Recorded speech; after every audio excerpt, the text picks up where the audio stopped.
I've had relatives who are more religious than me, but when they come to my house, even though I am as Muslim as them, they don't want to eat, like doubting the halalness of my food because I'm not as religious as they are. I think what particularly is interesting also when you talk about this idea of ignorance, sometimes you also hear people would mention that, oh, I'm very supportive of diversity. I know many people of a different faith, but knowing them, having numbers of friends in terms of numbers, vis-a-vis understanding the differences and the tradition is slightly different, right? I was doing interfaith dialogue itself.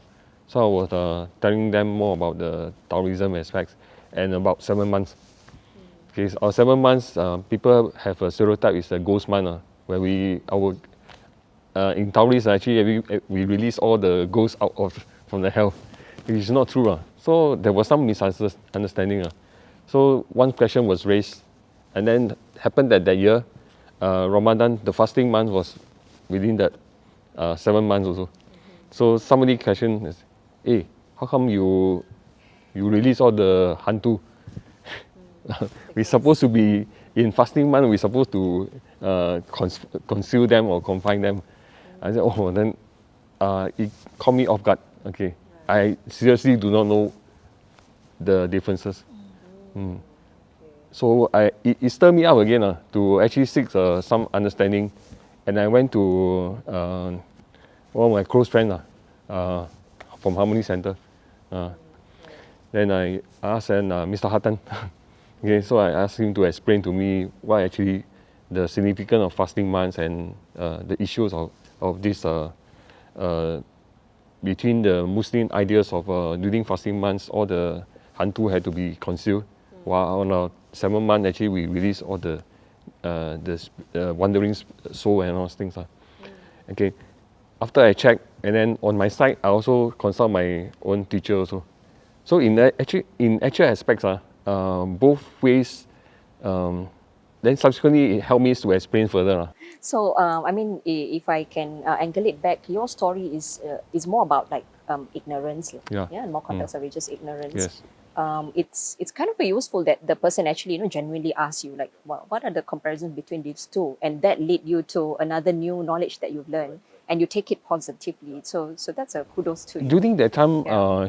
she actually asked as an anger. She was very determined. Why you all do that? Then I was if I have not thought back and then pull myself back and then thought it, I think there would be argument. You were a never-ending argument. So my point I want to stress is that we have to put ourselves with an open mind to understand more, or to seek for more information so that you can be prepared for the next possible question again, or more difficult questions. So interestingly, you actually gave us a two spectrum of one, ignorance in a sense, wanna ask, but with so much anger, like, or maybe feel triggered, like oh, why are your teaching is like against the things that I believe in. But for you, yours at the spectrum of you not knowing this, but you are open, wanted to like, okay, I don't really know this, but let's explore this a little bit more. So it depends on these two mindset. You can be ignorance and wanting to shut it off because you triggered me and I don't like it. Or like, okay, you triggered me, but I think I need to learn a bit more. I need to move out from my comfort zone. I think when someone comes from ignorance, it's not a bad thing, right? I'm ignorant about a lot of things about different faiths, about my own humanism. So I think if we go in with an open mind and we are able to engage in a civilized manner, I think we can only see good things.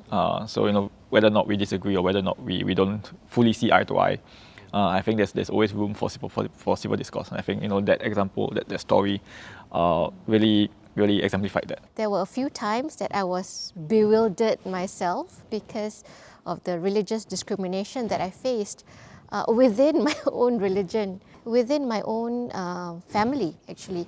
I've had relatives who are more religious than me, but when they come to my house, even though I am as Muslim as them, they don't want to eat at my house, like doubting the halalness of my food because I'm not as religious as they are.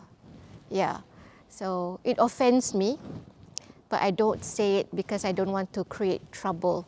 I'm sorry to hear that, you've had this experience that you don't feel good about it, and even more so with someone who's very much close to you, right? But if I can just, help to clarify us a little bit, what makes you, perhaps certain is quite of a strong word, but yeah, what makes you sort of feel that they are doing that because of your level of religiosity and not something else? So previously, before I was wearing the tudung, and even my mom wasn't wearing the tudung yet. So we have relatives who have been wearing the tudung, and then or are much more religious than us. So when they come and visit at my house, they don't actually, other than plain water, they don't consume anything else. So even if we serve them home cooked food or snacks and anything like that, they will not eat our food. So it's just left there. I didn't notice it at first, and my mom was the one who noticed it. And then after that, my mom asked whether I saw it, and I said I didn't. But then why does that happen? So my mom didn't know, but we didn't want to probe further.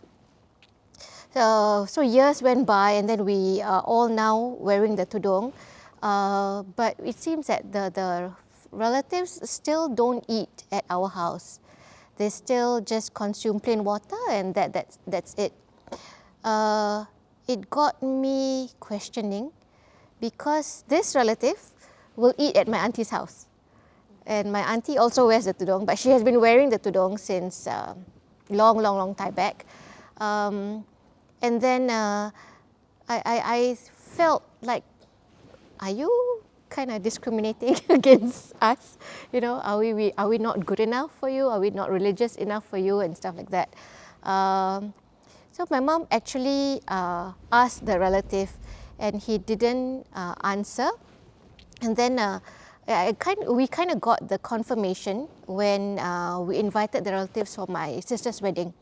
So during my sister's wedding, the relative said he won't come, even though he won't come because he cannot confirm the halalness of the food.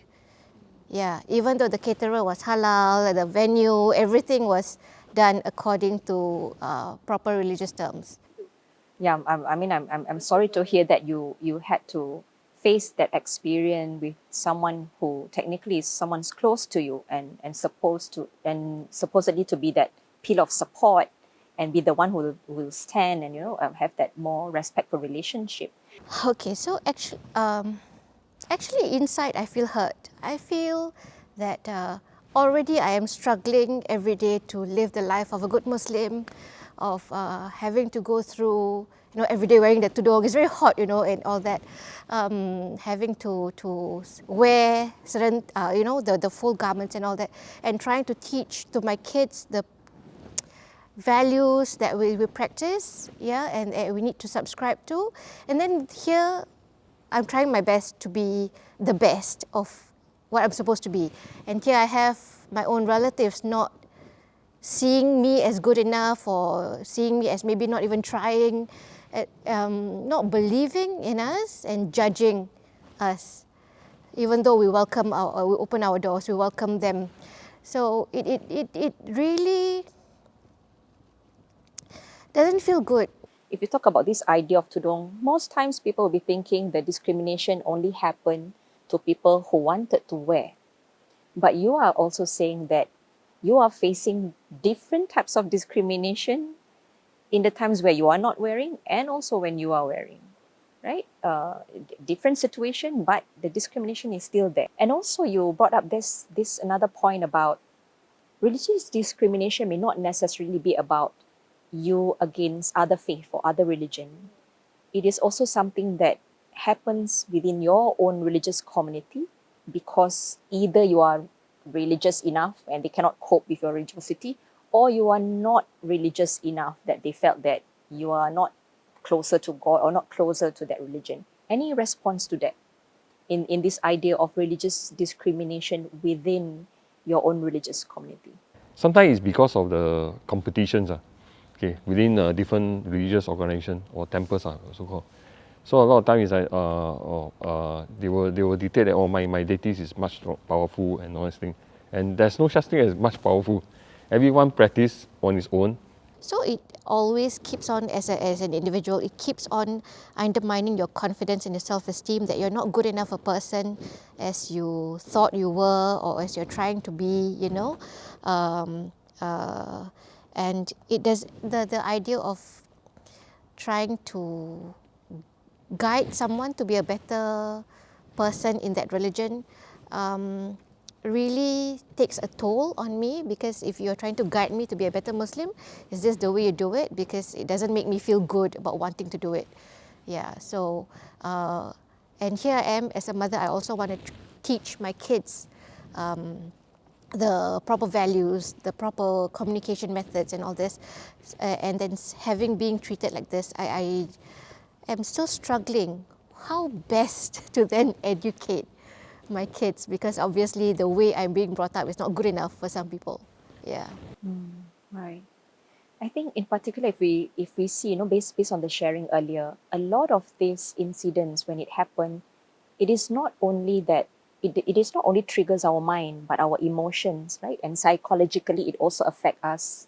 How do we move forward, and how we need to gain back all the courage that we wanted to have, and be the kind of person that we want to, and also the belief that we want to subscribe into. Why are the congregants, or what are the reaction that they have towards me is so hateful, or it's so like, as if I'm not always good enough?